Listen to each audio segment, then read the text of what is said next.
What are we waiting for?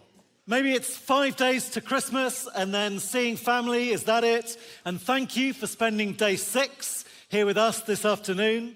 But what are you waiting for in life?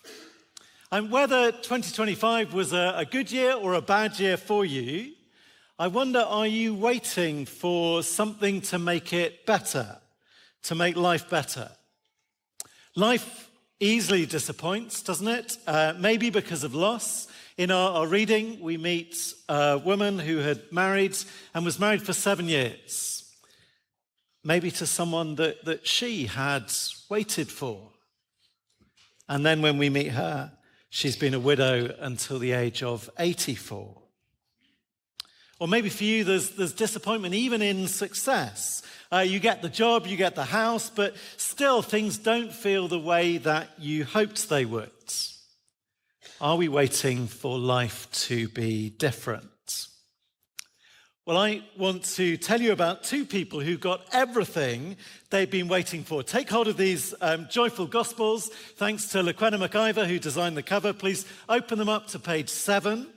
These are yours to take away, and I'd love to show you why you should treasure them. So page 7, bottom of the page, we meet 2 people, a man and a woman. And they are both old. So the 84-year-old widow, she's one of them. And they are both so happy because they found everything that they were waiting for. So look just under the title where it says Jesus presented in the temple.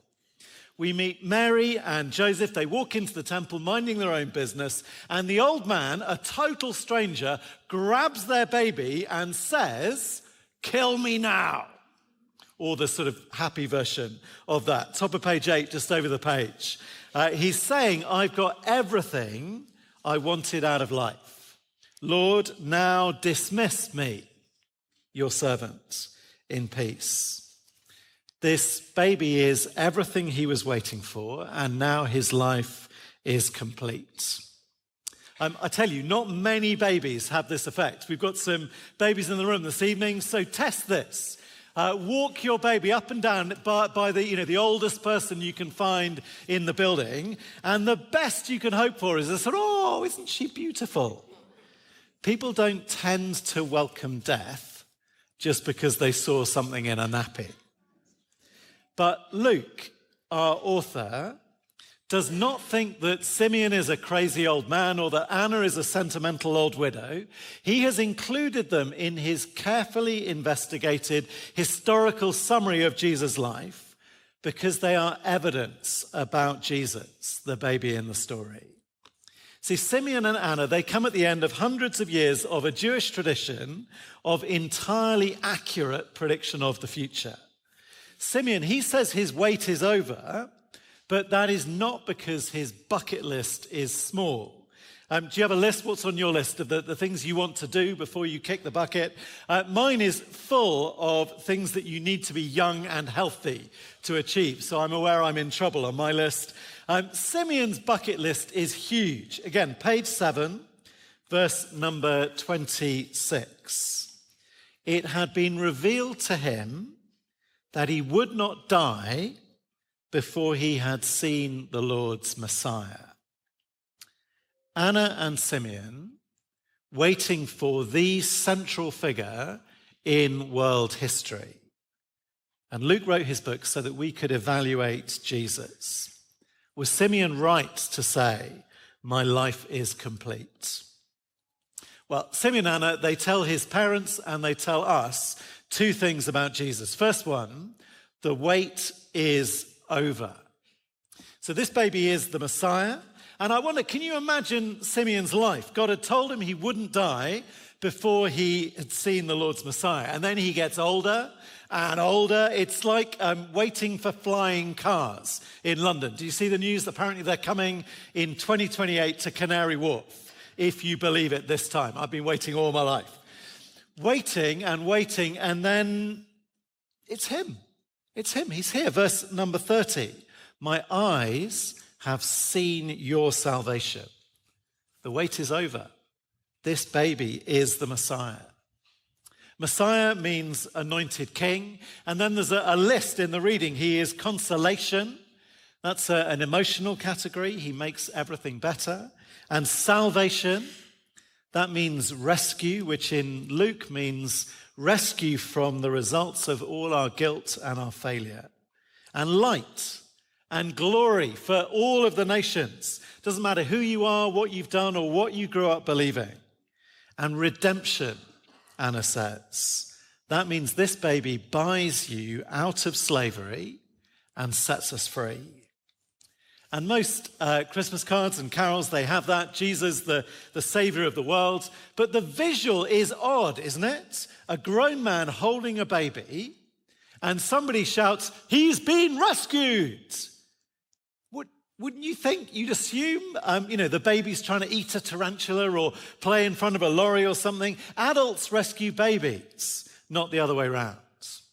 But Simeon holds this baby and says, "We've been rescued."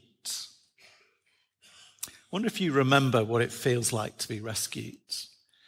Did you read about the account a month ago on the knife attack on the train?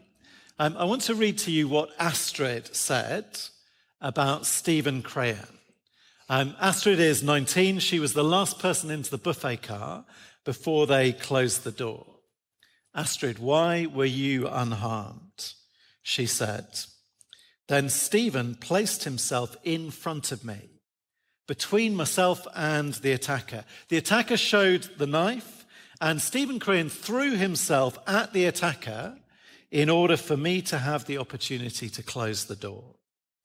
If Stephen wasn't there, I would have been seriously injured.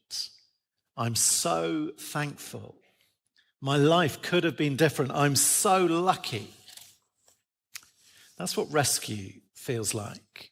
As if the world was waiting for our Stephen Crayon, for someone to rescue us. And Simeon says the wait is over. And not just for him, for you and for me and for the whole world. Everything we've been waiting for. But second, he also tells Mary what we will do to Jesus. So second point, this baby will divide us. Simeon talks about Jesus as a light, like the searchlight on a rescue helicopter. And the light is wonderful, but it also divides us. After Simeon's kind of song at the top of page 8, look, he just speaks directly to Mary in the next paragraph. And I think, look down, we didn't expect him to say this. Verse 35, would you say this to a new mum? "A sword will pierce your soul too." It's like, lovely baby Mary, cute smile. One day, being his mum will feel like someone is stabbing you in the heart. Why? Because of what this baby reveals. Because Jesus is both a light and a rescue. I don't know, do you feel sorry for flood victims in the TV news age? Imagine being Doris. Doris has a flooded house and she is sitting on her roof trying not to drown, and that is bad enough. And here comes the rescue helicopter, thank God.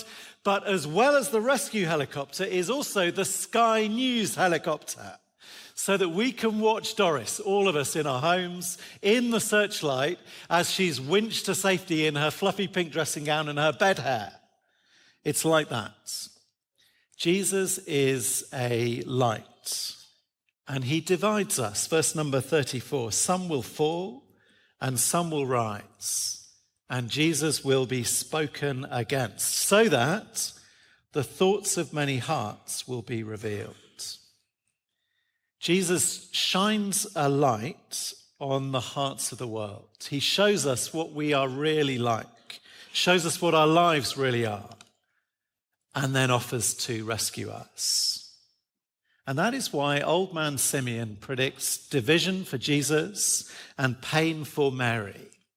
Because nobody likes the thoughts of their hearts revealed. And we have this idea, I think, that Jesus comes to make everything better. And we confuse him with that other Christmassy event that we don't really believe in, the thick fall of snow at Christmas time. With that, the snow falls on mucky London, and for a day at least, it covers over everything, and the world is all shiny and pure. It's as if we think Jesus comes at Christmas time and pours goodness all over our lives and sort of hides everything that we don't like. No. Simeon says he only makes things better if we let him expose the thoughts of our hearts and welcome him. So anybody here today, it doesn't matter what he finds in your heart, he will forgive you. He is the rescue if we welcome him. But so he divides us. He came for the rising of many, those here weighed down by guilt, in need of rescue. He will raise you. But others will fall because they will speak against him. And that is more than just missing the rescue helicopter. That is shaking your fist at it. That is trying to shoot it down. Which makes Christmas a time of decision. In just a second, the choir will sing, Mary, Did You Know? It's a chance for us to reflect on our decision about Jesus. And we don't know the answer to all of the questions in the song, but we know what Simeon and Anna told Mary when her baby was just 1 month old. She knew about the division and the pain for her, and she knew that this was the Messiah the world had been waiting for. So can I close by asking us, when it comes to Jesus, what are you waiting for? Simeon and Anna, they're ready to die because they'd met Jesus, because Jesus is what life is for. And Luke wrote this book to help anyone welcome Jesus. Please take it home. You can read through the rest of what the baby did in his life. And also the back page of our service sheet, we have people to help you think about this. Including Tom Holland, he's visiting, and a wonderful community to investigate Jesus with. Both those things, they're happening in January. So what are we waiting for? 2026 could be our year when the wait is over.